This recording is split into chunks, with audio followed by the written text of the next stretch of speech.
Playcrafting provides education and events for developers, new developers, veteran developers, everything in between. What we like to show is that the line between a game player and a game creator is very blurred nowadays, and it's really easy to go from being one to the other.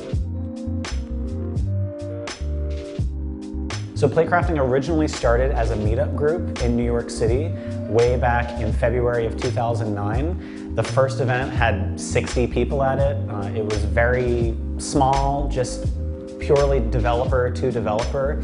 And for the first several years, that's really what it existed as. And then through the years, that meetup group just grew and grew and grew. And then I came in and I really wanted to find my place in the game industry. What I always wanted to do with Playcrafting was to help lower the barrier for entry for people to get started making games. You don't need to be going to school full-time, investing all that time, all that money for a program when the art and the business of games requires skills from other areas, programming, art, music, voice acting, and even if you have no skills in any of those areas, you can dive right in and start making games now. And something I really love about our courses is they're very project-based, they're affordable both in terms of finances and time for folks. The instructors that Playcrafting has, they're all contracted developers. They're not Playcrafting employees. So it's this very cool system that feeds itself. And the idea here is that you come into one of our large events, you're playing games, you're meeting developers, you can then learn from those developers in our shorter classes or our longer courses.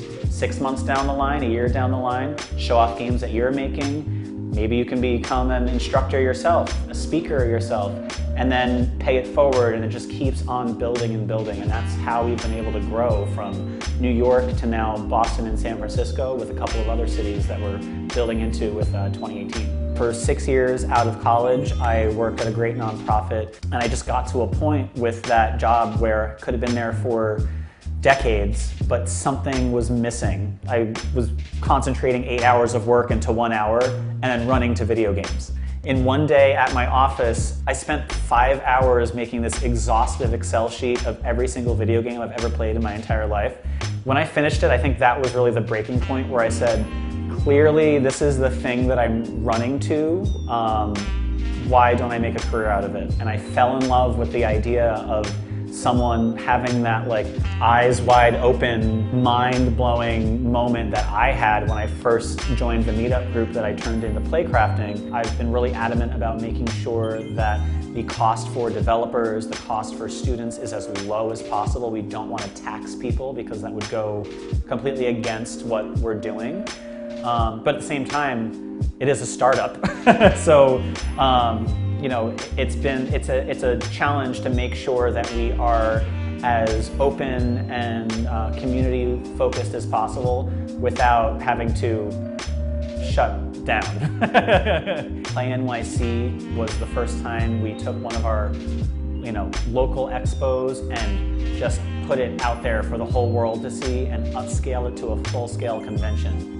It still gives me chills. It was so cool to see that, and it's because we've been doing those smaller events year-round that we've been able to, fortunately, do PlaNYC. There's been interest in Playcrafting branches in other countries as well.